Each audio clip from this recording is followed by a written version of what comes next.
So, welcome to the Social for Brokers podcast. Now, if you've been listening for a little while, you'll know that we've interviewed some really insightful, incredible mortgage advisors on the podcast.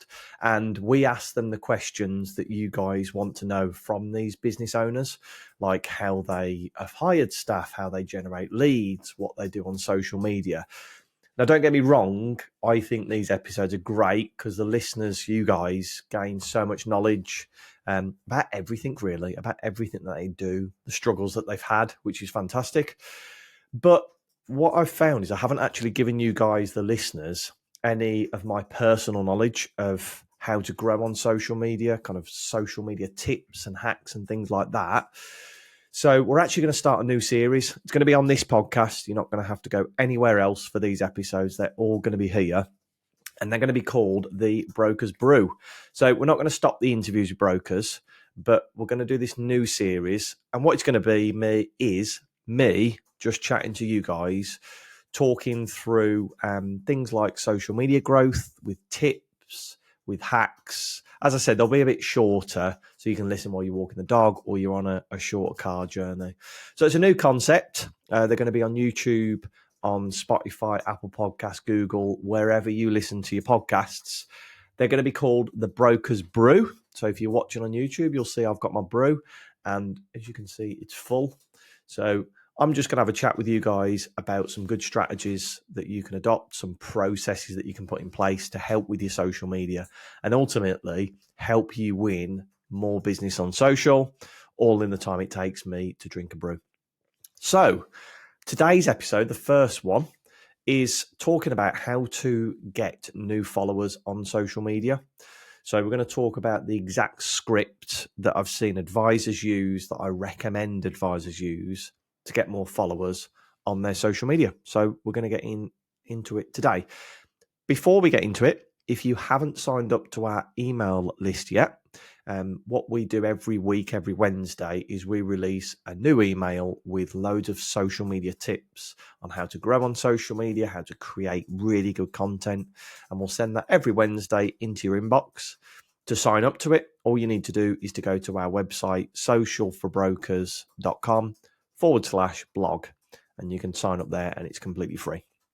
So, getting into today, one of the most frequently asked questions that I get asked is, as well as how do I generate leads online, is how do I increase my audience on social media?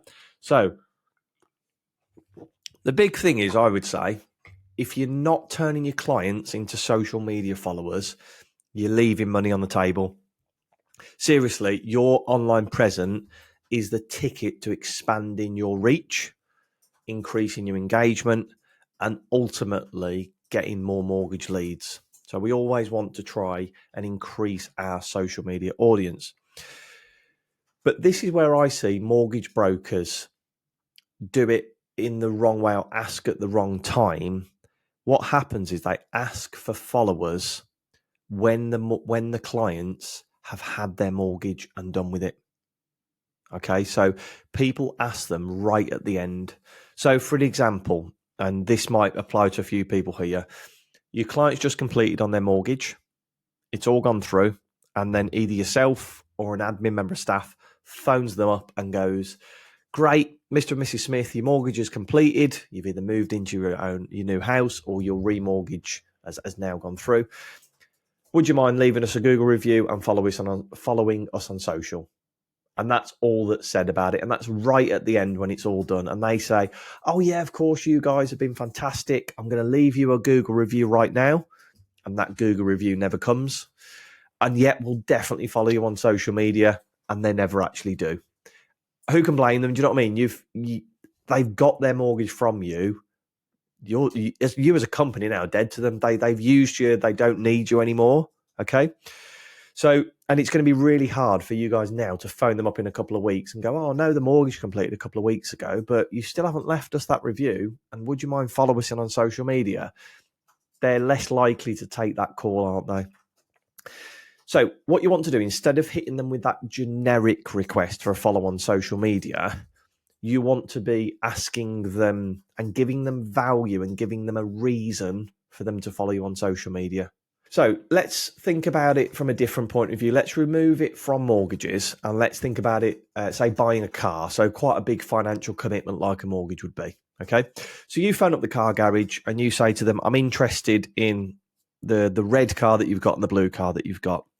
Can I book a test drive for next week? Yep, no worries. Get them all booked in. You go across, you drive them, you love the red car, you buy it there and then. And then at the end of the whole process, they turn around to you and say, thanks for using us. Would you mind doing us a Google review? And would you mind following us on social media?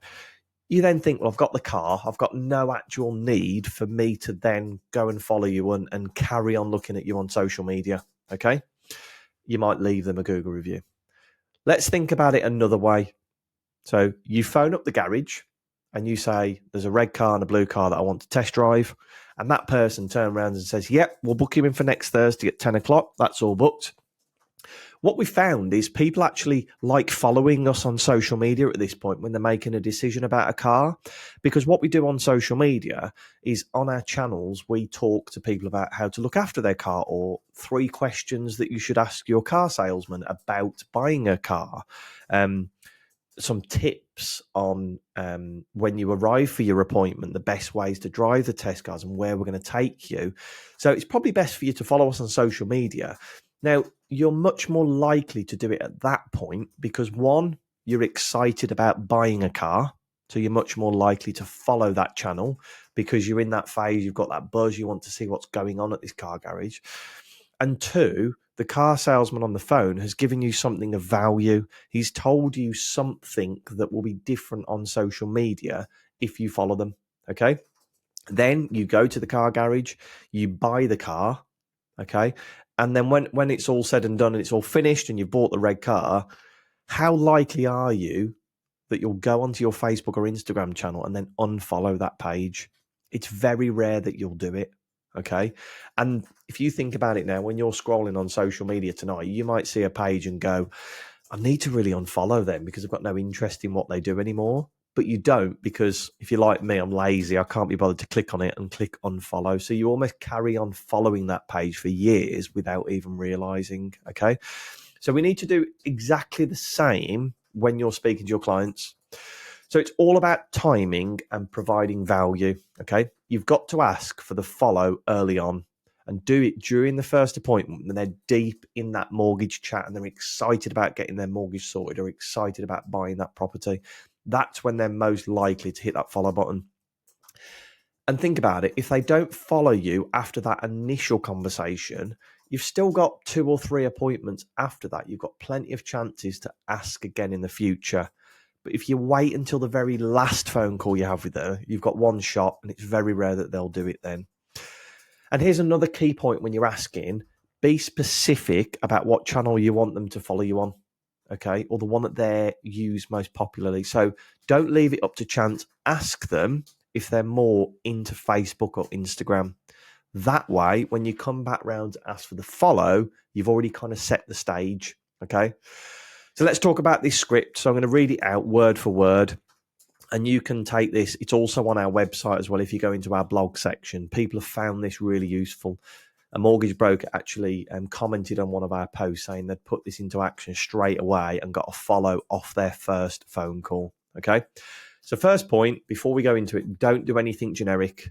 Instead of saying, hey, do you follow us on social media? Try these exact words instead.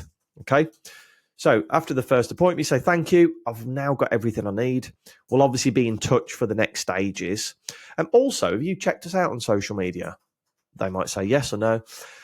So a lot of our clients actually find our posts really valuable. We keep them up to date about what's going on in the mortgage world, keeping them up to date with rates, mortgage news, anything big that happens like the base rate increase or decrease. And then say to them, do you tend to use Facebook or Instagram more? If they tell you Instagram, okay, great. What I'll do then is I'll send over the Instagram handle for you. You can either search us, it's Smith's Mortgages, or I can send it over via email or WhatsApp. Which one's best for you? They then say email or WhatsApp. And then all of a sudden you've sent them the actual link. So they're much more likely to click that link than they would go and search for you. The reason that you ask Facebook or Instagram is you're narrowing it down for them, okay? And when they say Facebook, it might be a different handle to what you use on an Instagram. So you can tell them exactly who you are, or you can send them the exact link, okay? The reason that this works and can help you generate more business in the future is you're giving them everything they need to click on. You've given them an A or a B option, so they're much more likely to make a decision between Instagram and Facebook. But what it does, and this is the main thing, the main reason that you want to grow your audience, is because after that first appointment and they follow you on social media, you might then do some posts around life insurance and talk about like some really hard hitting facts and figures that will make them think twice about life insurance. Then by the time they come in for their protection appointment, they'll already seen the life insurance life insurance figures. Okay. And they'll be more educated on that. So when you speak about life insurance in your protection appointment, it will become more easier to sell it to them. Okay. And they'll be aware of the benefits more so. Okay. So what I would say is make sure you always lead with value when you're asking. Okay. Instead of just saying follow us on social media, make sure you're saying the way that we can bring value to you is we're going to keep you up to date with the mortgage market. And remember, these people are excited. Okay, they're excited about the mortgage at the stage at the very beginning. If you wait right until the end, you're going to be getting somebody that's, well, I've got my mortgage, I've moved home, I don't really have any use for you. Again, if they follow you now, they're very unlikely to unfollow you in the future. So you can speak to them for the next 2, 3, 5 years that they have their fixed rate, and you can talk to them through your social media content. Then when it comes to them speaking to somebody about their remortgage in 5 years' time, they're much more likely to call you up or send you a message because they've consumed your content for the last 5 years. Anyway, guys, have a little go with that. Let me know how you get on. And if you want more social media tips, make sure you sign up to our email marketing list. Go to socialforbrokers.com/blog. And we'll catch you on the next episode of Brokers Brew. I think that's what I'm going to name it. Cheers, guys.